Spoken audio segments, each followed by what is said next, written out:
Hi friends, how are you? ఇప్పుడు నేను చూపిస్తున్నదంతా కూడా లాస్ట్ టైం మీకు చూపించినటువంటి కొలుపుల కార్యక్రమాల్లో జరిగినవండి.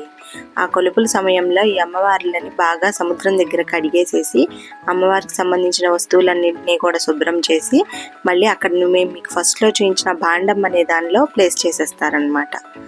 సో ఈ అమ్మవారి చాలా రకాల వస్తువులు ఉన్నాయండి. ఇందులో చిన్న చిన్న గాజులు, గవ్వలు, అలాగే గురుగులు ఉన్నాయండి. ఈ అమ్మవారు కొత్తగా చేయించిన అమ్మవారు. ఇదే ఈ వస్తువుల్లో పాత అమ్మవారు కూడా ఉన్నారనమాట. ఆ అమ్మవారిని చక్కగా శుభ్రం చేసేసి ఆ అమ్మవారి వస్తువులతో పాటుగా పెట్టేస్తారనమాట. ఈ అమ్మవారిని చూస్తున్నారు కదండి, ఈ అమ్మవారి దగ్గర చాలా రకాల వస్తువులు అనేవి ఉన్నాయి, అన్నీ శుభ్రం చేస్తున్నారు. వీటిల్లో మీకు చూస్తే కనుక ఒక త్రిశూలం కూడా కనిపిస్తుంది, చాలా చిన్నది. ఇందులో త్రిశూలం, అలాగే గవ్వలు, గాజులు, చిన్న చిన్న కాయిన్స్, చాలా రకాల వస్తువులు ఉన్నాయండి. ఈ కాయిన్ చూస్తున్నారు కదండి, ఇది 1835 నాటి కాయిన్ అండి.